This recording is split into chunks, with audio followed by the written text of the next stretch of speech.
नमस्कार, मैं हूं आमोद श्रीवास्तव।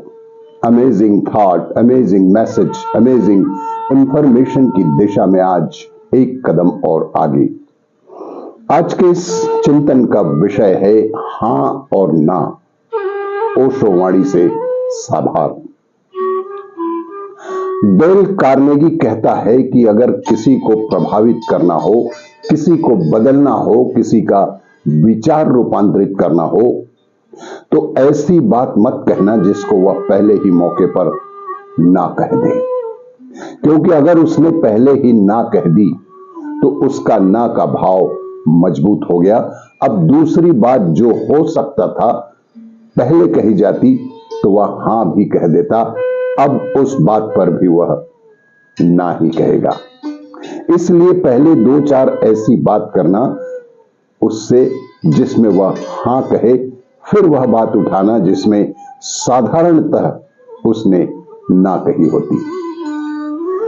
चार हां कहने के बाद ना कहने का भाव कमजोर हो जाता है, और जिस आदमी की हमने चार बात में हां भर दी, वृत्ति होती है उसकी पांचवी बात में भी हां भर देने की।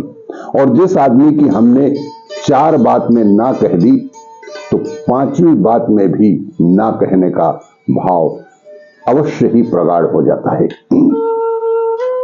यह एक बहुत ही मनोवैज्ञानिक प्रभाव है, और डेल कार्नेगी ने एक संस्मरण में लिखा भी है कि एक गांव में वह गया, जिस मित्र के घर ठहरा था वह इंश्योरेंस का एजेंट था, और उस मित्र ने कहा कि तुम बड़ी किताबें लिखते हो, बहुत बड़ी बड़ी बातें लिखते हो, ये कैसे जीतो, मित्रता कैसे प्रभावित करो।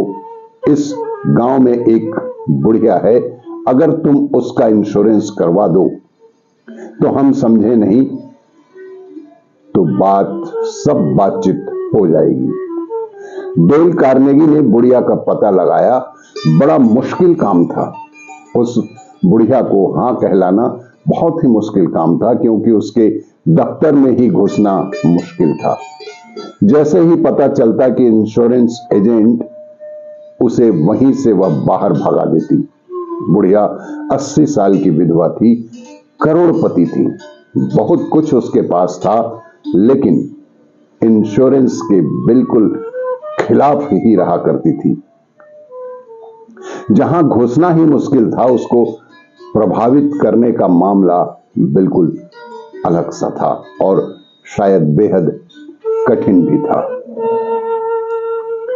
डेल कार्नेगी ने लिखा है कि सब पता लगाकर 5 बजे सुबह मैं उसके बगीचे की दीवार के बाहर के पास घूमने लगा जाकर। बुढ़िया 6 बजे उठती थी, वह अपने बगीचे में आई। मुझे अपनी दीवार के पास फूलों को देखते हुए खड़े होकर उसने ऐसे ही पूछा कि फूलों के प्रेमी हो?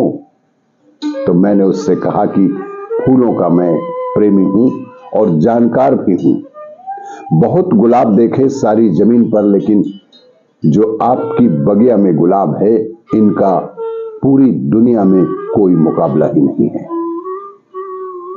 बुढ़िया ने कहा कि भीतर आओ, दरवाजे से आ जाओ। बुढ़िया साथ ले गई बगीचे में और एक एक फूल को बताने लगी, और एक एक फूल की खूबियां बताने लगी, और उनकी मुर्गियां, कबूतर, पशु पक्षी पाल रखे थे, वे सबको वो मुझे बताने लगी। और डेल कार्नेगी ने यस मूड पैदा कर ही लिया था, और रोज सुबह का यह नियम हो गया।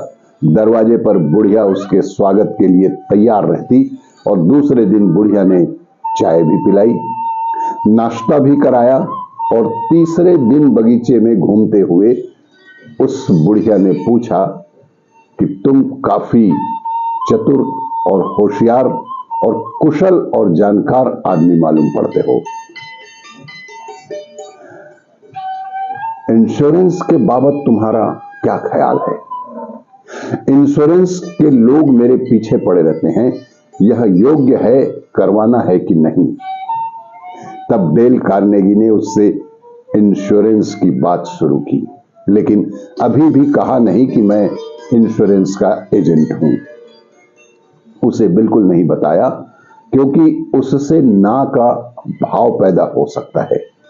जिंदगी भर जिसने इंश्योरेंस के एजेंट को इनकार किया और लगभग भगा सा दिया हो, उससे ना का भाव पैदा हो ही सकता है। लेकिन 7वें दिन इंश्योरेंस डेल कार्नेगी ने कर ही लिया।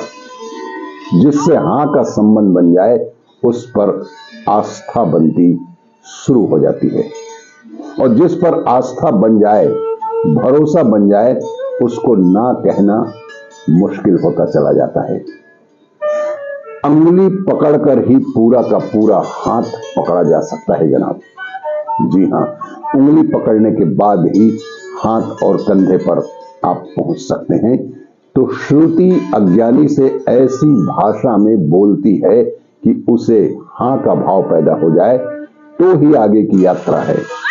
अगर सीधे कहा जाए, ना कोई संसार है और ना कोई देह है, ना तुम हो, अज्ञानी कहेगा, तो बस सब काफी हो गया। इसमें कुछ भी भरोसे योग्य नहीं मालूम होता। इसीलिए श्रुति कहती है, अज्ञानी से देह आदि सत्य है, तुम्हारा संसार बिल्कुल सत्य है। अज्ञानी की रीढ़ सीधी हो जाती है और वह आश्वस्त होकर बैठ जाता है कि यह आदमी खतरनाक नहीं है और हम एकदम गलत नहीं है, क्योंकि किसी को भी यह लगना बहुत दुखद होता है। यह किसी को भी बहुत दुखद होता है कि हम बिल्कुल गलत हैं, थोड़े तो हम भी सही हैं। थोड़ा जो सही है, उसी के आधार पर जीवन को आगे बढ़ाने में बुद्धिमानी है। और ना के स्थान पर हां बुलवा लेना, यह एक बहुत बड़ी कला है, एक मनोवैज्ञानिक तरीका भी है कि आपको किसी व्यक्ति से कुछ काम करवाना हो तो पहले उससे 2-3 बार ऐसी बातें करें जिस पे वो हां कहे, और उसके हां के बाद फिर वह बात कहें जिस पर आप उनसे हां की उम्मीद रखते हैं। आपको ये मेरा वीडियो अच्छा लगे तो लाइक करें, शेयर करें और सब्सक्राइब अवश्य करें। धन्यवाद।